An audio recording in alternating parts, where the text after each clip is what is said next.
There's a culture of critique, and we treat critique as something that helps. Let me just ask you again, I'm interested in the experiences of people here.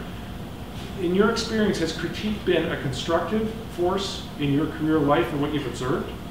Or have there been some things that might not be so good about it? And I don't just mean in the context of creative work, I just mean work in general.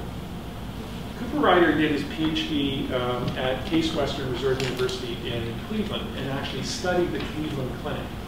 And what he was trying to find out, among other things, was the reasons for performance. And he discovered as he went through his research that it actually mattered how he framed questions. He observed in the Cleveland Clinic a considerably stronger orientation towards emphasizing things that were working well, rather than trying to identify pathology and fix it.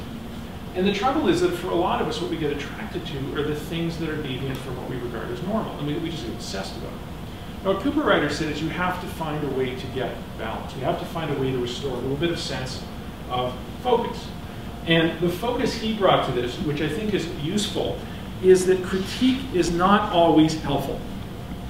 In most organizations where what we spend our time doing is identifying problems and who is responsible and how did this happen and what do we do to prevent it again, and we call it good management.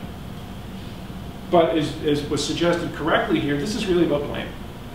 And a lot of people hear it as blame. And what that then does, paradoxically and kind of pathologically, is it tends to mean that the real reasons why things go wrong get covered over. And the conversations around improvement are now seen less as chances to make something people care about better. They see them as opportunities to avoid getting blamed. So the questions that we ask actually have to reflect, I would argue, the basic fact that nothing is ever going to be right the first time, and it's unreasonable to believe it should be. What's working well, and what could we make better? Let's just break that down. So the first one, what's working well? Any reaction to that? What does that focus you on as an observer of a phenomenon or an artifact or anything?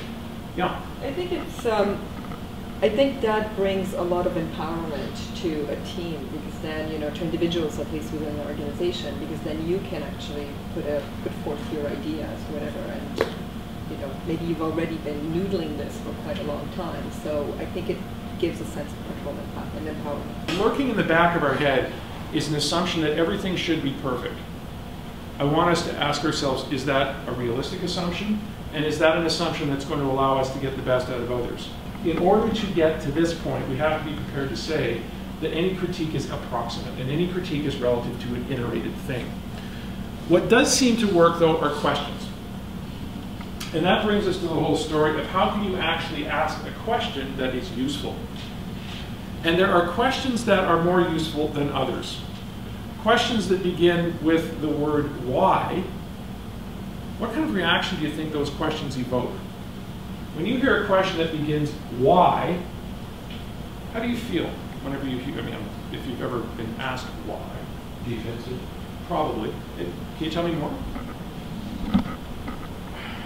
Well, it's a challenge. So, you know, if you've said something, you've made a statement, a declaration, if somebody says why, there's sort of some sort of evolutionary psychology there that puts you into defensive mode. There is something powerful about what Cooper Ryder referred to as the unconditionally positive question. There's something about that that actually draws out in people a different set of answers and also a different set of behaviors. The premise of appreciative inquiry is that we learn a lot more from understanding what's working well than we do by understanding what's not working well. This is a cycle that Cooper Ryder posited. He said the beginning of AI is what he referred to as discovery. And step number one is you've got to find the good in something. And the good is the plank on which you build the dream. What could be. In other words, this really draws down on the aspirations people have for what the organization or situation could evolve to. But whatever it is, it begins with understanding at some level what the best of a thing is.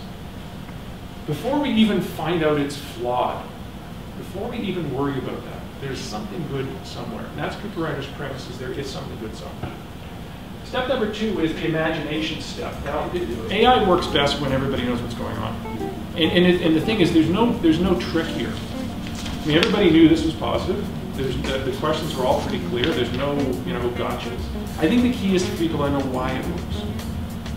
Because when you understand why it works, they go, okay, now it makes sense, and I'm going to go along with it. And what I think most folks who do this kind of go, wow, that's actually really cool because I didn't expect this.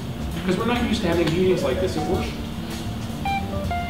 That's what makes this remarkable. And the part that's fascinating is, unless you knew something about AI before, my view personally is you can teach this stuff. Not only can you do it, but you should be able to teach it because it ain't hard. With that said, let's keep the conversation going. That's where you can find me. I am going to get Greg my slides.